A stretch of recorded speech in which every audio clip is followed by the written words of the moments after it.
30,000 subscribers. I mean, wow, you guys did it again. I mean, that's amazing. 30,000. I never thought my channel would ever get this big. It's just insane because my kind of what I do is such a niche, just doing this small survival vanilla stuff.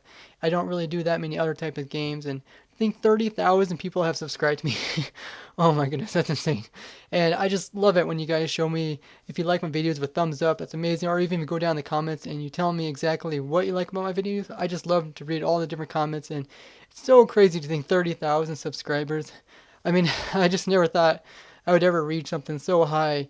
It's insane. And another thing we have reached is also 30 episodes. This is our 30th episode. That means we have reached about 1,000 subscribers for every episode I've done on ProtoTech, which is probably not the best. Hopefully I'll do more in the future. I do find survival, like the actual playing survival, a lot of fun. I just don't make a lot of time for it because I also find creating these things in like creative mode to be just as interesting as survival mode. And sometimes things in survival take time to build up, and even though they take a lot of time to design as well.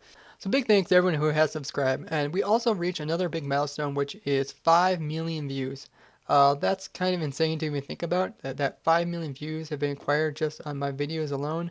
I don't put off a lot of videos. I try to make high quality videos, but just to think 5 million views, oh my goodness, that is a lot of views. So going forward, I have a lot of things planned to do with the videos. I actually have more things planned to do in videos than I do have time to record it all, which is probably a good thing. But that's one thing I want to talk about. I probably want to increase the amount of videos I do per week. I may try to do 2 videos per week.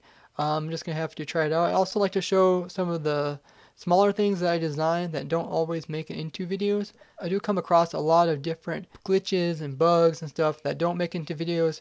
Probably only around 10% or less of the stuff that I discover is able to actually make it into one of my videos. So it would be nice if you guys maybe got a sneak peek of some of the other things that I designed and built, but that didn't necessarily make it into a video. I do try to keep my video quality somewhat nice, and that's something I want to talk about. If you guys have any suggestions about audio and how to increase my audio, that's one thing I would like to work on, is make my audio a little bit better. If you have any suggestions about audio or visual quality, I do work with the default texture pack, so I'm kind of limited to that. So stuff like Bedrock and Netherrack don't always show up the best in the video, but I do try to keep default just because then more people can recognize what I'm doing with certain blocks and stuff like that. So if you do have any suggestions about audio or anything else that can increase the quality of my videos, please tell me down in the comments. I'd really appreciate that. So collabs is another thing that I would like to do more of in the future. So one thing that's difficult about collabs is that you have to kind of synchronize in time, and if you're working on a really big project, it's kind of hard to work with really big projects in creative mode on a multiplayer server compared to like a single player. A lot of tools that you can use in single player don't work so well in multiplayer. Some such things like MC Edit. If you had a server, you would have to upload.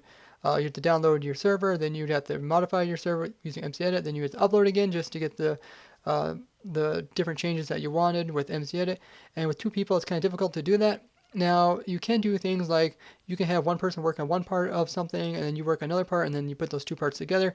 But a lot of times with really complicated builds where you're doing a lot of trial and error, it gets kind of time consuming to work with 2 people because you're always changing it. Then you always have to send them like a copy and vice versa. So I would like to do more collabs. I probably will be doing more of them, but it is quite time consuming to do that.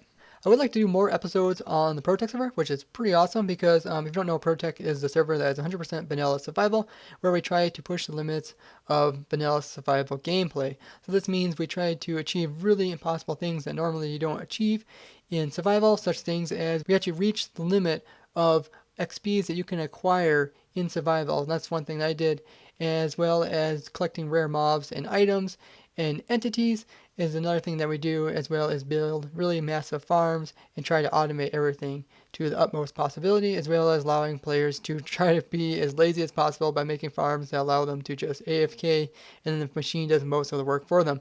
So a lot of big things that we like to do on the server, a lot of cool things that are coming up on the server as well. We are just in the process of upgrading to 1.12, so we'll be up to date. That will be really nice because we have been kind of falling behind on the updates, and we were in 1.8 for a long time. If you don't know, the server was actually started in 1.7, so we went through 1.7, 1.8, 1.9, 1.10, 1.11, and we'll be upgrading to 1.12. So wow, I mean that's a lot of different versions for a single server. And another big thing about this server is that we're reaching our 3rd anniversary. The server has been running for 3 years straight. That is the oldest technical Minecraft server that is for vanilla survival out of all of them. And that is pretty insane because I mean, I think that 3 years went past is pretty insane, and all the things that we have accomplished on that server. I gotta say, it's pretty amazing milestone to make it. And we have a bunch of other things planned out since we are upgrading to 1.12. We reach a lot of new content, which we will be able to build a lot of new machines. A lot of the machines that you see on my channel that aren't built on the server, we will be able to apply those to the server, which will be really cool and interesting. And we got a lot of other big ideas. And of course, there's a lot of members of the ProtoTech server, so if you want to check them out, I will put all the members down in the description. Not all of them are as active in making videos, but there are some that are very active in playing. So it's really cool to join in on the server and have other people playing with you at the same time. So streaming is a thing I just kind of started picking up. I'm not completely into streaming right now. It's something I would like to learn more about, and I am still tweaking my streaming stuff and how I stream and all that kind of stuff. I would like to stream more though. It's a lot of fun to stream and have that instant live interaction between me and the viewer, and it's really cool to actually be able to play and do some stuff that's not necessarily high enough quality to go into a video, such as me like designing farms. A lot of farms I have to upgrade to like 1.12 that I've designed in the past, and it would be cool if I could just get on and stream and you guys could watch me build as I upgrade my farms. That's something I'm definitely looking forward to in the future. And tell me guys what you think about streaming, and any suggestions that you think to increase my quality of my streams, because that would be interesting as well. So I run into a lot of different glitches and bugs and just weird behavior while I'm doing my testing, and I do try to upload some of these images to my Twitter. So if you want to follow me on Twitter, it's down in the description, which I will have it linked. And I always run into this like predicament where I'm trying to figure out if I should upload it to Twitter and show people, or should I just take some time and maybe the stuff I find I can turn around and make something interesting out of it. Because it's always one thing to just show you a plain mechanic, but sometimes it's more interesting to show you what you can do with this mechanic. So sometimes instead of making like a lot of people make a lot of videos, let's say like top 10 things you didn't know about Minecraft or something like that. Instead of me making a video like that where I have like 10 weird bugs or whatever, a lot of times I can take those individual bugs and expand on them and maybe make an interesting farm or just make interesting mechanics with them all together. So that's always kind of a predicament that I'm into. I'm not sure if I should just make a video about them or just show them on Twitter and just forget about them. Also, I do show once in a while stuff on our Discord. So if you want to follow us on Discord, I will also link that down in the description. We have our own Discord with our public chat as well. If you become a friend, we have a friend chat there as well.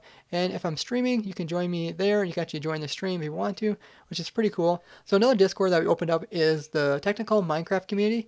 It used to be a private server that only the technical servers could be invited into, but we have opened it up to the community, so anybody from the public can join it as well. If you have any questions about technical Minecraft, or if you have any, if you have something you need help with, there's a help section where you can ask for help.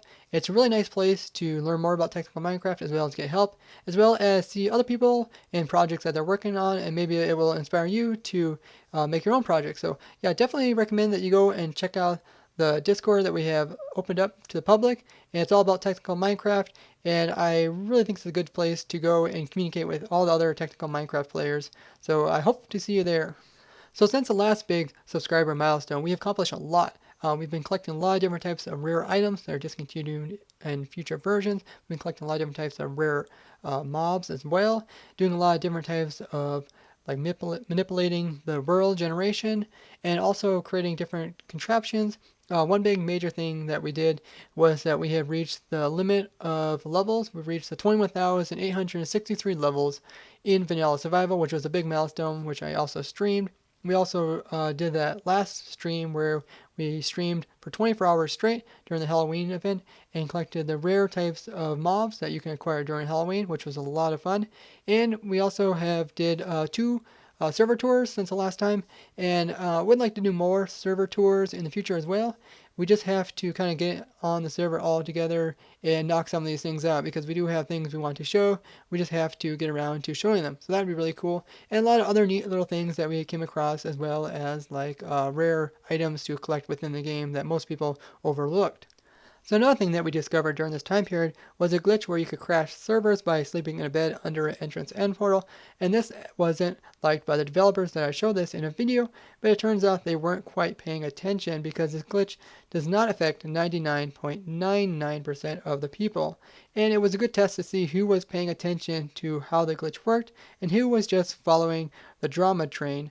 And it turns out, because it only affects Java players, which make up a small part of the Minecraft players to start with, and then you gotta take out all the players that play single player, because those people are not affected unless you intentionally want to perform this glitch on your single player world. Then you can, of course. So those players don't play into effect of people that are infected by this. As well as you gotta take out all the servers that are left. You gotta take out all the ones that are non-vanilla, because it does not affect non-vanilla servers. And then out of the vanilla servers, you gotta take out all the servers that have more than one person in the overworld. So mostly the way the glitch works is that you have to have one person sleep in the overworld. So if you have a server that has multiple people, obviously you cannot perform the glitch. It does not work if you just sleep in your bed all by yourself and wait until daytime. That's a lot of people ask. You actually have to be the person sleeping in the bed. So it's quite hard to perform this. Now you also have to take into effect that it only applies to people who want to grief. So if a person is going to grief your base, he can perform this glitch. If you have no griefers on your server, you're obviously not going to have this problem as well. Now you got to take into all this consideration, and you also got to take into the chance that anybody would even know about the glitch, because a lot of people don't even know about the glitch, and therefore they cannot perform it. So it's a very small niche amount of servers that would be affected by this, although some people thought it was a big deal when it turns out not to. And actually there's a lot more bigger deals that occurred in the past, like when they first introduced multiplayer. A lot of people complained about griefers, and they thought Mojang should have implemented something into the vanilla survival game that would allow them to remove the possibility of griefers. Honestly, Mojang never did anything about it, and it turns out that the plugin developers and the modders came up with ways to prevent griefing on their servers, or at least maintain it. And this is the same goes for any type of glitch which Mojang does not fix. It turns out that the modding and the plugin program community will come in, and they will try to fill in any areas that the Mojang doesn't address, which is kind of sad, because they were able to address this bug, but they never ever actually addressed the griefers bug, other than allowing whitelisting, which was kind of a weird way of like trying to make people not join your server, but you want people to join your server. Yeah, so it's kind of interesting how the developers handle the situation, which tells me a lot about which developers that actually understand what's going on in Minecraft, and some who just like to talk a lot. The reason I posted that video about the glitch was to explain how the glitch worked prior to me showing you what I would use it for, which was to get above the nether ceiling, which I showed in a separate video.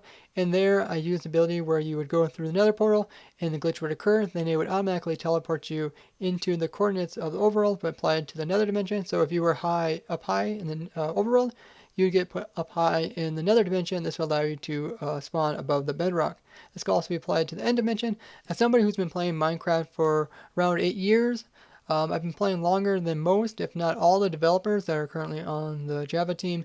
But one thing that I've learned is that what you consider to be annoying or a nasty bug isn't always considered the same by the people that are fixing these bugs. So it's always interesting to see the community complain about a certain bug, and then developers not necessarily want to fix that bug or have time to fix that bug, or whatever their case is. But then there's also the switch around where you don't think a bug is so bad and they think it's horrible. So there's always that miscommunication or misunderstanding of what is considered a nasty bug and what is not. But one thing I learned to do is just to report the bugs that you find annoying, and hopefully they agree with you and eventually they will be fixed.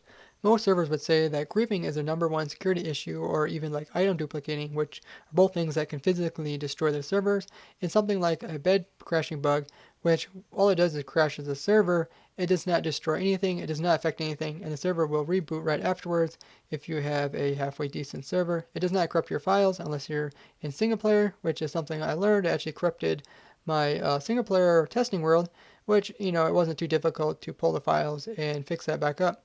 but something like a multiplayer server is not even affected by this.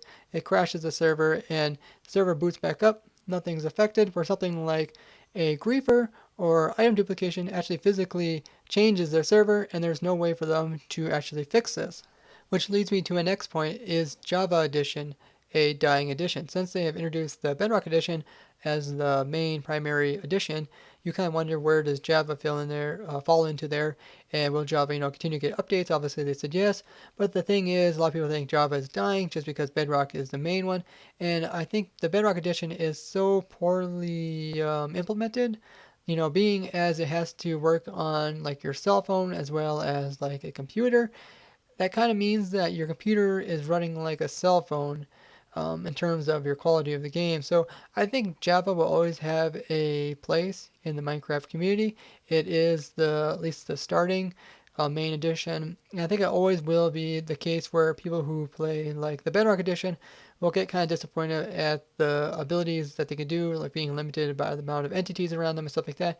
And the way they may migrate over to the Java edition, which is kind of interesting. Unless they make the Bedrock edition so poor that people, after playing it for a while, get upset and they just completely leave Minecraft.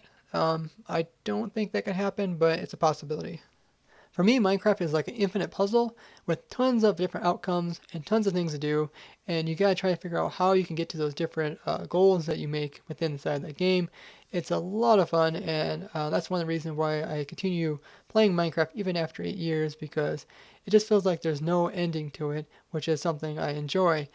This also means that I usually don't look for spoilers, so I don't watch very many videos, because I enjoy taking my approach at the different problems, and I usually come out with a very different outcome than most other players, which allows a lot of very unique builds built by myself. So I think it's really cool to just take on different projects and see where you can actually go with them. I just want to reiterate, thank you everyone who has subscribed and for watching my videos. It's been a real pleasure to be able to entertain you with stuff that I just enjoy doing naturally. Like I said, I used to be playing Minecraft many years before I ever started recording, so it's really just me doing the same thing I've always done, but now I'm just presenting it to a larger audience. So that's really cool and amazing. As some of you guys probably don't know, when I started this YouTube channel, my goal was only 10 subscribers and to get at least 5 views per video, which is kind of funny, but it was actually my goal at the time, and I thought that was a pretty high goal as it was. So you guys just blew my mind. All the people that watch my videos and all the influence that I play onto the vanilla survival community, it just has been a real honor. And with that, I would like to wish you guys all the best. Bye bye.